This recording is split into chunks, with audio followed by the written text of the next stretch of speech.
Hi and welcome to my channel. My name's Blah. I'm a junior doctor here in Sydney, Australia, and last videos, Doctor reacts to the first episode of Scrubs, seemed to do really quite well and everyone seemed to really enjoy it, so I figured what an easy video, and let's just do episode 2 once again, which from what I remember was another great episode. And if you're new here, please remember to like, share, subscribe, and let's get into the video.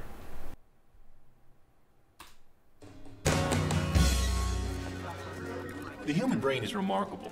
Once a day for 9 years, I thought that I lost my watch because I can't remember which wrist it's on. And yet, just after 2 weeks, all the little things that scared me at first are like second nature. Catheters, chest tubes, IVs, everything has started to click. Roller coasters, holy roller. I got shot down in Southern California. So, I agree, after just a couple of weeks, you know, you kind of start getting to this natural flow. Things start to go just a lot better, even just when it comes to, for instance, getting all of the cannula equipment together. I remember like the first few times, you're still like churning off through this list of like, I need to make sure I have all of this, but now it's kind of just that auto mode already. You're just used to grabbing everything so quickly, it's a lot more automatic. Don't know about listening to music though. I mean, I love the vibe, I wish I could, but I don't do that, and I haven't seen anyone else listening to music. The only place I tend to see that is in the operating theatre, and that's for everyone, not with headphones.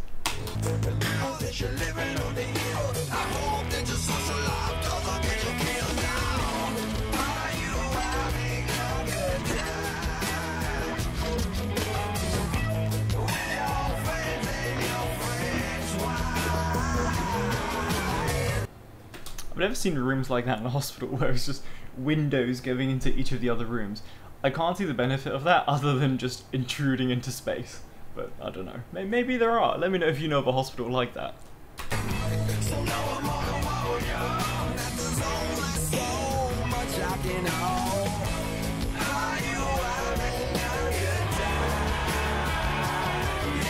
Are you? Because if you have time to listen to music, then I assume you have time to finish your paper. I mean, he's not wrong, is he?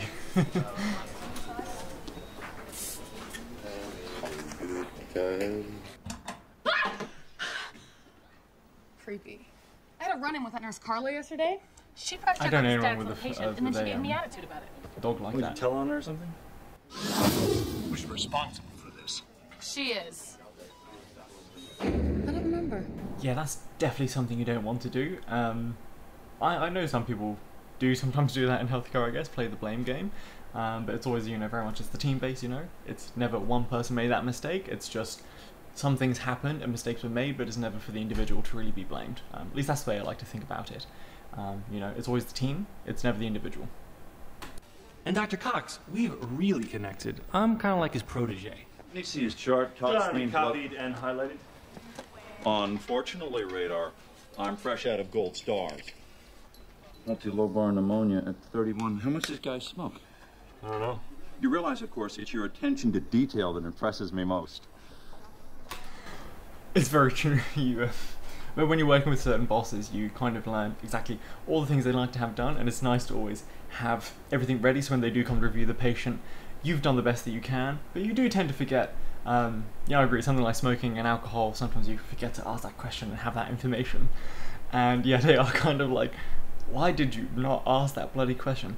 Which in this case, I can only imagine is going to be extremely relevant if he's having that lobar pneumonia at that age. How many packs a day, genius? Half a pack. Oh, I'm sorry. I phrased the question wrong. How many packs a day, really? 11. Now you don't know where I'm coming from. 2 or 3 packs. 3 or 4 packs, that's a lot per day.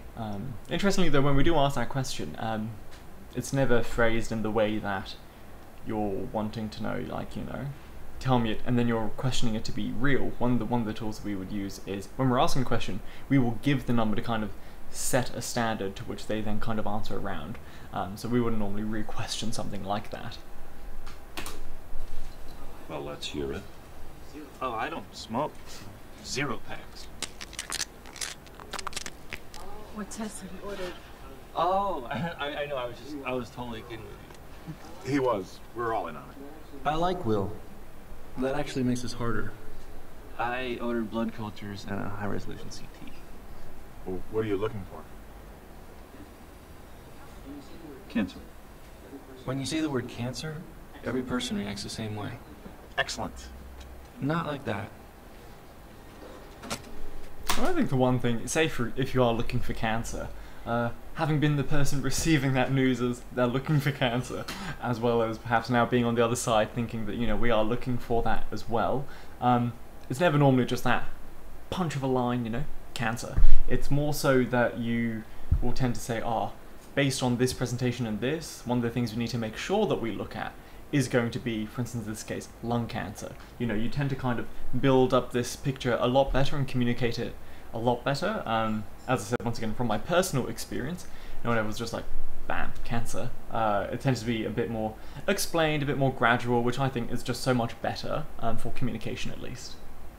It rocks. But my bedroom, that's where I really operate. Am I right? Come on, show Todd some love. I hate showing Todd love. To be fair though, in my experience, when you're asking the surgeons, how was surgery, it's more so, man, it was crazy today, or not too bad, you know, it tends to be more a reflection on the quantity rather than anything else. But, as I said in my last video, we don't all tend to have a doctor like Todd. Dr. Kelso, for the Chief of Medicine, is there a special way to communicate with the nursing staff that I'm not getting? Well, sugar won't work because they're already so sweet. Now, listen, Doctor, whatever the hell your name is, you tattled yesterday. I responded. I feel closer to you than ever, really. But the ramifications are yours, so don't try to drag me into your pathetic, whiny little squabble with that god-awful bunch of malcontents. I hope you all kill each other. Have a great day, ladies.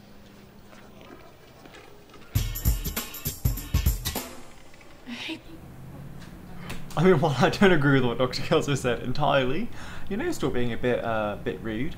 However, he does reiterate the importance of, obviously, you know, just don't piss off the people you work with. I mean, I think this really is the universal rule, no matter where you are. You know, you could work in the shops, corporate, anywhere. Just don't piss off the people you work with. You all have to work together. But yeah, definitely in the hospital, you know, just work together. I don't know, I think it's weird. I just have fun when I'm at work. It feels like I'm just hanging out with friends and we're all doing our own stuff. And yeah, I can't imagine that yet. Some of the nurses tell me that, you know, give it time, it will change. I don't think so. But yeah, I don't know. Anyway, Elliot, bad. When you really lock in with a mentor, you start to understand the meaning behind their words. You do whatever you want. Means great idea. I'm just happy you haven't messed up yet today. Means you're really coming along as a doctor. Don't ever touch me. Means don't ever touch him. It's true, I'm yet to touch one of my mentors on the shoulder. No. Carla, I should have told Dr. Kelso on you. No, you shouldn't have. Ah, the comfortable silences. But thank you for apologizing. Okay, good. I just want to make one thing clear. See, nothing needs to be clear. I still think you were in the wrong. Checking orthostatics is your job. And I need to know that you're going to take care of it. That's all I'm saying. Oh man, I think one of the things I've always loved about Scrubs so much is, for instance, you know, that phrase of digging your own grave. Such a colloquial thing to really say, but it's great to actually see it being enacted during a scenario in which someone is digging their own grave. And I love it because now whenever someone mentions digging their own grave, this scene itself then jumps into my mind with those persons in my life that may be doing as such. Once again, just Scrubs hitting it on the head again. That I want you to think about. How would you like to sound like this? You see. This is so cool. No, it's not. Really? Okay, Doc. It's not a toy. Would you like to play a game? Sometimes if all you have is old words, all you can do is put them together and hope they say something new. I think if I had one of those, if any of the doctors were walking around with one of them, everyone would just be messing around. I think it's very true. It would be treated as more of a toy than what it's supposed to be. Say something new. Look, man, you're a great patient. I like you enough to hope I never see you again. But I promise you, if you keep smoking, you'll be back here. I bet my own life on that. It's true. You know, when you're talking, I mean, even in my current role now, I'm always talking to patients about the importance of stopping smoking, the implications and how beneficial it can be for them at this age. And actually, the statistical chance of actually being able to successfully quit smoking is increased so much more if you just talk to your GP about it as well. It's just one of those funny things that it seems like throwaway advice, but the fact that it statistically really shows such a difference is so important. And a big thing around addictions, such as smoking, about alcohol and everything, is also, I believe, as the providers, to understand that, you know, this is an addiction. You know, it's not just, here's a bad thing, stop the bad thing. You know, there's a whole addictive cycle around it too. And so, yeah, I think it's also helping professionally to understand that, and then also enabling your patient to have the power and the tools to at least get through that as well. Yeah, it's really complex, it's not easy. But yeah, no, you've always got to make sure you've got the best outcome. And it is always kind of nice to say to a patient, you hope you don't see them again, because the only times you do end up seeing them is, you know, when they come back into the hospital, of course. Room 402, then down to 201, then back up to room 403. It's true, they could make you run around everywhere. Hey, baby. Keep moving, frat boy. You got it. Come on. Out with it. Don't rush me. I mean, you shouldn't be impatient with what I think is the opportunity of a lifetime. Okay, so I'm gonna go sit down because you're so sexy. Really? Oh, Dr. Cox. His reaction. I think it is funny in this because I have noticed some people have a bit of an ego maybe when they're starting off their work as a doctor and think that they also have this alluring effect over others. Even though everyone in the hospital has dealt with doctors for a long time and they're also aware what level an intern is actually at. So yeah, it's funny to kind of see it from that perspective. So Carla hit it on the head. But that was very funny by Turk, that reaction. I know I'm being annoying, but I'm really getting used to talking to patients. I mean, this is why I became a doctor, right? Right? I heard, I know I'm being annoying, and then white noise. Will, the pneumonia patient. I got him to quit smoking. Forever? No last one? Because the last ones are better than sex. Trust me, I've had about 1,000 of them. Done forever. He swore to me. I reached him.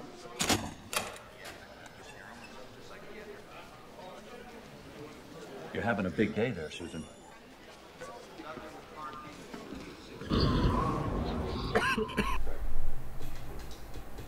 And that is clinical experience, which teaches you so much more than you can ever get from a book, and you cannot replace it either.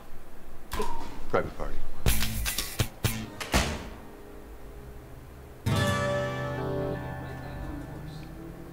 Gotta get right back on the horse. Dr. Cox, about Will. Not now. Interrupting a doctor during their break is such a hard thing. I'm always facing that currently right now, and it's always the balance of, can you wait for them to finish their break before you ask them for their advice or questions, or do you need to interrupt their break because you need this answer or action right now? And I think it's about having that experience to know when it's appropriate for now and when it's appropriate to wait, because at the end of the day, even if they're unhappy that you've interrupted them, you're interrupting them because you need to. You're not interrupting them just because you want the answer right now. There's definitely a learned skill, and one that I'm still trying to learn. So I still can't figure out why Dr. Cox tore me a new one today. Oh, man, enough already. He's a jerk. He's a jerk. She's a jerk. He's a jerk. You're a jerk. He's just Dr. Cox. He's always like that. Who really knows him? I mean, who does he hang out with here? No one. That must be lonely. It's true, sometimes you're trying to get the approval of these seniors and you want to have that good relationship, and sometimes they're just fixed in that way. I definitely relate to JD in a way that I want to crack through that and everybody and hopefully have them not be a jerk. I don't think I've encountered too many jerks, thankfully. But yeah, I imagine it is sometimes, you know, you just need to accept this is how people can be. I don't find it's often that they're jerks, I find it's just they're intense. You encounter a lot of intense personalities, particularly among doctors, and certain intensities require a bit of resilience. I think it's important, Yeah, so not so much jerks, just intensity. Take 2 Turks is needed, applied to sensitive area. Who wrote this? I would love to see this happening in real life. Something like Turk and Carla. Oh, just be amazing. Just to observe. Yeah, very cool. Oh, come on, Carla, give me one good reason why you won't go out with me. Well, you're a surgeon, so you got the God complex, the cockiness, the whole married to the job thing. You're cute, but you're very, very aware of it. You have no idea what I'm like, so all your feelings for me are coming from down there. But most of all, I'm looking for the real thing, and you're nothing but a little boy who's not used to being told no. So there's a bunch of reasons. Pick your favorite. I'd go with the God complex. But it's hard to choose, you know, they're all so good. So, you always hear about this God complex with surgeons, and I haven't actually encountered that yet, like not once. Married to the job, I think that is true, but, you know, surgery is just cool. Like, it's just this...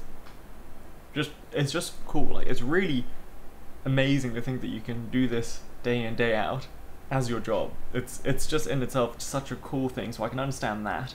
But I haven't really met that God complex, interestingly. You always hear about it being thrown around, but all the surgeons I've met have been nothing but the nicest, kindest, most sincere and genuine people, like just really, really lovely. Like just the other week I was in the rooms just practicing some of my knot tying and suturing. Not beautifully, but you know, you got to practice to get better, am I right? And some of the surgeons had come in for a break, and they saw I was doing it, and they give me like this full tutorial, you know, using their free time to help out me, and it was just really kind of, well, it was just really kind. So, you know, this has always just been my experience with surgeons, just really, really nice people. No God complex like that. But you often do hear that being thrown around, and I'm going to come into their defense and say I haven't seen it yet. I will recognize maybe it's yet, but I haven't seen it yet. There's somebody else I have to take care of.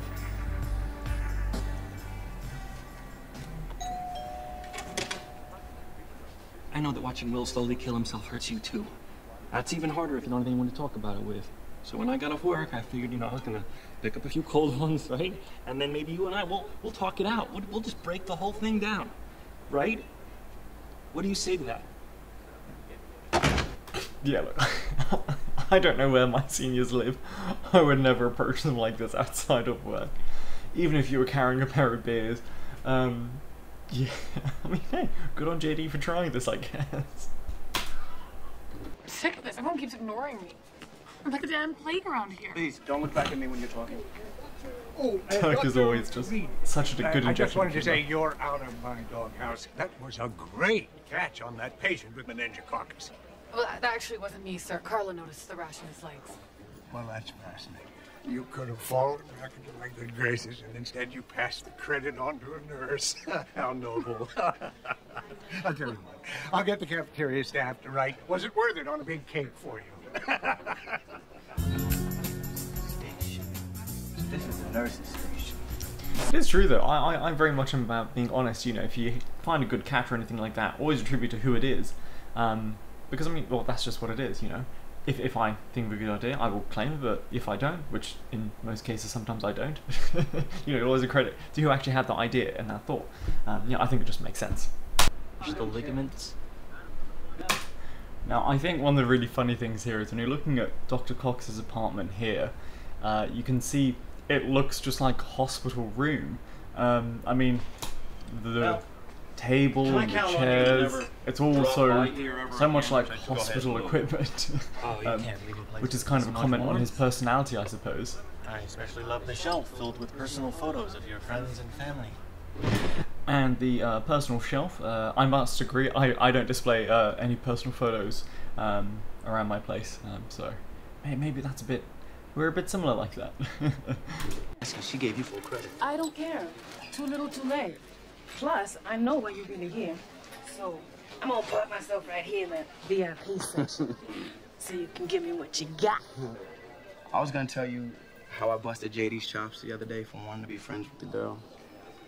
And then I find it so amazing to see how strong you are, how well you carry yourself. how I'd give anything just to wake up in the morning and watch you read the paper. But instead, I think you should hop off your broom for a second. Try and remember what it was like when you first started here. Give Elliot a break.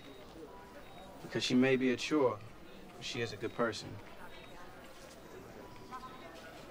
Your ass is especially fine today.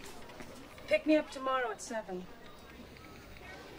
She's not the only one that do a speech. Okay, so I mean, once again, Turk, amazing, very funny. But you know, he stuck by his teammates and he stood up for his friend, and I think that's so important. I think we need more of this in healthcare than we currently are having, and currently that we see. You know, obviously it is there, but you know, I love that. You know, stand up for your friends, and he still got the date with Carla in the end, nonetheless. So it worked. You know what your problem is? My bones hurt. You're gonna what? Rescue me from loneliness with a $3 six-pack of light beer? It turns out we can't save people from themselves, newbie. We just treat them. They treat that kid with a respiratory problem, and when he comes back with cancer, go ahead and treat that too. Well, thanks for the pick-me-up. Hey, smokers, drinkers, druggies, fatties, whatever. All I'm saying is that if you keep living and dying on whether or not a person changes, well, you're not going to make it as a doctor, that's all. Now, come here and give me a hug. It's okay, come here. Come here. Get out of here. Take this piss water with you. It's embarrassing to have it here. I'll drink it. Hey, I'll take the beer. You'll beat it.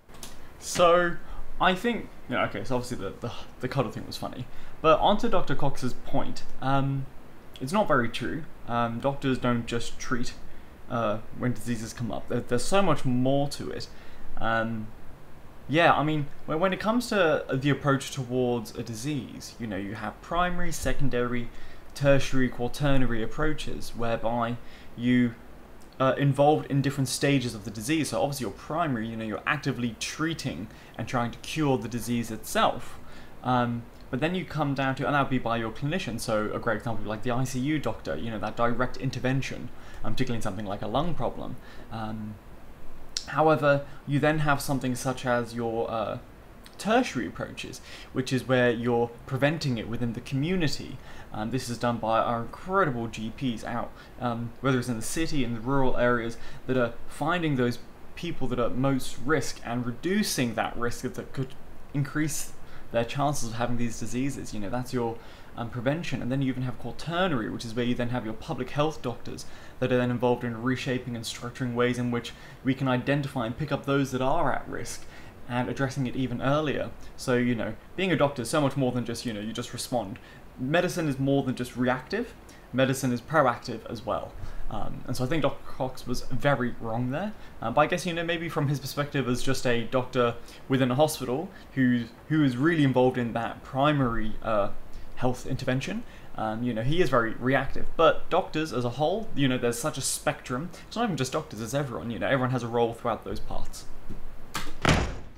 You apologize. No, I don't want to. Okay, come on. Just do it really fast. Like a Band-Aid. Here, I wrote out the pharmacy renewals on all your patients. Oh, what great. Hey, you know what else would be really helpful? I think the one thing we never stop looking for is acceptance. Thank you, Carla. You're welcome. Acceptance of our own shortcomings. So when's the baby due? What baby? I have not made that mistake yet, thankfully. And I plan to not make that mistake either. You wanna say? You know it all, man. Still, I hated Will a little. Because thanks to him, I started to look at all the people who are important to me in terms of what will probably kill them. Heart disease. Liver disease. Somebody choking her. I don't know. Probably stress.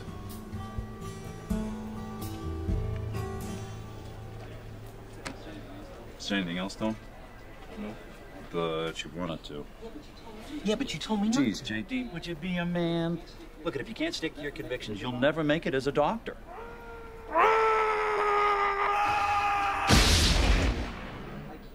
I can't believe your head exploded. If your head explodes, you'll never make it as a doctor. Okay, so I think there's two things to kind of break down there. It's so true once you are in... Goku, let's turn the chair. We have a special Goku cameo in the video today. No, so I think it comes down to, yeah, there's two things for me to break down here. You definitely start recognizing, you know, in people that you love and that you care about, you know, they're an increased risk of these diseases, particularly something like cardiac disease. You really start to think, when you see friends that are smoking, not very physically active, really bad diets, poor sleep, you really start to kind of think, oh, you know, they're in those early stages, and it does make you quite sad in that perspective. And then, you know, obviously the head blowing off, that's head blowing up, is very funny.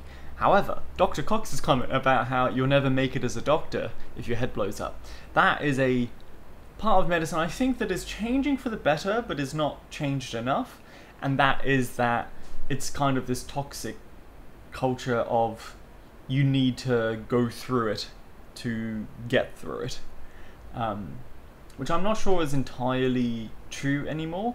The main reason why I say that is just, you know, at the end of the day, there's still doctors that are committing suicide, which is so awful, and it's really perpetuated by this culture. I've actually just finished watching a series called This Is Going to Hurt by Adam Kay. If you want me to react to that, I would actually really love to share my thoughts on it, because I thought it was so funny, witty, and also really touched into such important topics. And yeah, it's about, you know, we're all about supporting each other. So, you know, if you do get to a point where your head blows up, you know, we should come together to help you put it back together again, so then you can continue going, rather than just saying you're not cut out to be.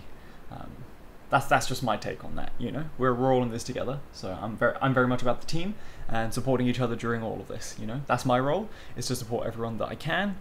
And yeah. So I disagree with Dr. Cox, but very funny that his head did blow up.